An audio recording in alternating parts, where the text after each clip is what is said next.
राष्ट्रवादी काँग्रेस पक्षाचे राष्ट्रीय नेते मुख्यमंत्री रायगडवरती ज्यांनी विशेष प्रेम केलं ते स्वर्गीय दादांना रायगडमधला आजचा माझा विजय माझ्या सर्व सहकारी आदित्य अनिकेतच्या वतीने मी त्या ठिकाणी समर्पित करतो. चांगलं असं यश आम्हाला रायगडला जनतेने या ठिकाणी मिळालं.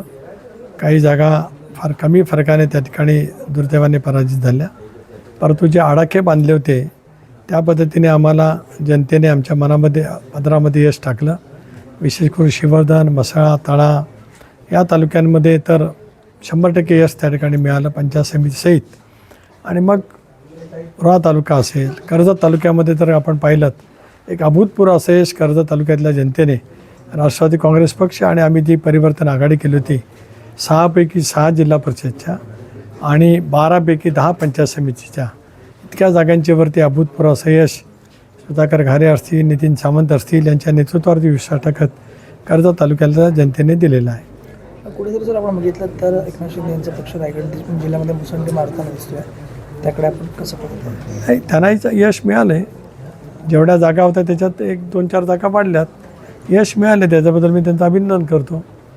आम्ही 12 16वरती गेलो, आम्ही चांगलं यश मिळवलं आहे.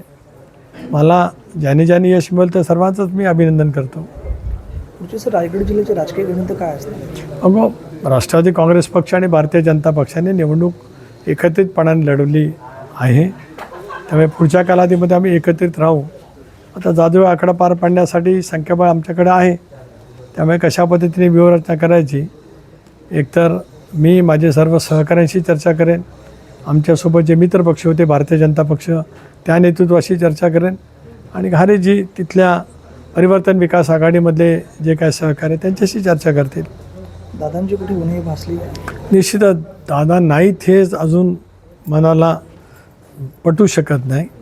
दादांची प्रचंड उणीव भासते आहे क्षणाक्षणाला पदोपदी.